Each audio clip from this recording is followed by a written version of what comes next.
ಬೆಂಗಳೂರಿನಲ್ಲಿ ಒಬ್ಬ ಸೈಕೋಪಾತ್ ಪತಿರಾಯನ ವಿಚಾರವಾಗಿ ಕೆಲವು ದಿನಗಳ ಹಿಂದಷ್ಟೇ ಪತ್ನಿ ಆರೋಪವನ್ನ ಮಾಡಿದ್ರು. ಈಗ ಇದೇ ವಿಷಯವಾಗಿ ಆರೋಪಗಳನ್ನ ಅಲ್ಲಗೆಳೆದಿದ್ದಾನೆ ಪತಿ. ನನಗೆ 21 ಹುಡುಗಿಯರ ಜೊತೆ ಮದುವೆ ಆಗಿಲ್ಲ ಅನ್ನೋ ವಿಚಾರವನ್ನು ಕೂಡ ಆತ ಹೇಳ್ತಾ ಇದ್ದಾನೆ.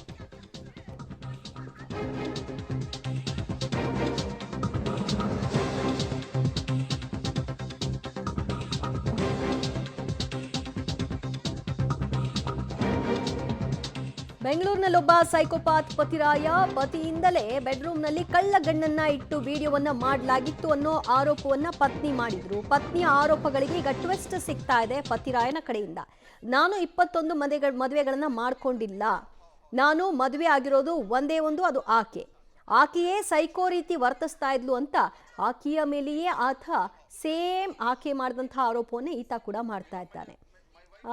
ಆಕೆ ದೂರನ್ನ ಕೊಟ್ಟಿದ್ಲು, ಜೊತೆಗೆ ಈ ಸಂಬಂಧಿತವಾಗಿ ಆತನ ಅರೆಸ್ಟ್ ಆಗಬೇಕು ಅಂತ ಕೂಡ ಬಯಸಿದ್ಲು. ಆದರೆ ಆತ ತಲೆ ಮರೆಸ್ಕೊಂಡಿದ್ದ. ಈಗ ವಿಡಿಯೋ ಸ್ಟೇಟ್ಮೆಂಟ್ ಅನ್ನ ಹೊರಕ್ಕೆ ಬಿಟ್ಟಿದ್ದಾನೆ.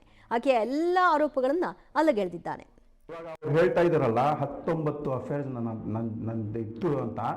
19 ಅಫೇರ್ಸ್ ಇದ್ದಿದೆ, 20ನೇ ಮದುವೆ ಮಾಡಿದ್ದೀನಿ. 21 ಹುಡುಗಿಗಳು ಅಂದರೆ ಅವಳಿಗೆ ಗೊತ್ತಿದ್ರು ಸಹ ನನ್ನ ಜೊತೆ ಯಾಕೆ ಮದುವೆ ಮಾಡ್ಕೊಂಡ್ಳು ಅವಳು? ಅವ್ರಿಗೆ ನಾನು 13 ಲಕ್ಷ ಒಡವೆಗಳನ್ನು ಕೊಟ್ಟಿದ್ದೀನಿ.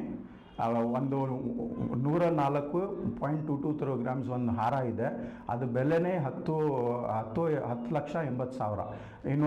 ಒಂದು ಚೈನ್ ಕೊಟ್ಟಿದ್ದೀನಿ, ಇನ್ನೊಂದು ಮಂಗಲಸೂತ್ರ ಕೊಟ್ಟಿದ್ದೀನಿ, ಆಮೇಲೆ ಒಂದು ಬ್ರೇಸ್ಲೆಟ್ ಕೊಟ್ಟಿದ್ದೀನಿ. ಅದೇ ಟೋಟಲ್ ವ್ಯಾಲ್ಯೂ 14 ಲಕ್ಷ ನಾನು ಒಡವೆಗಳನ್ನು ಬಿಟ್ಟು ಬಂದಿದ್ದೀನಿ. ನನಗೆ ಬೇಕಾಗಿಲ್ಲ. ನನಗೆ ಯಾವನಾದರೂ ಆಸೆ ಇರೋನು ಎಲ್ಲ ಬಿಟ್ಟು ಬರ್ತಾನ? ಯಾಕಂದರೆ ನನಗೆ ತುಂಬ ಮೆಂಟಲ್ ಟಾರ್ಚರ್ ಕೊಟ್ಟಿದ್ದಕ್ಕೆ ನಾನು ನನ್ನ ಜೀವನ ಹೆಂಗಾದ್ರೂ ನಡ್ಸ್ಕೊಳ್ತೀನಿ, ನನಗೆ ಹಣದ ಕಾಸಿಲ್ಲ ಅಂತ. ಅದಕ್ಕೂ ಏನು ಹೇಳಿದ್ರು ಗೊತ್ತಾ ಅವಳು, ನಾನು ನಿಮ್ಮ ಮೇಲೆ ಕೇಸ್ ಮಾಡ್ತೀನಿ.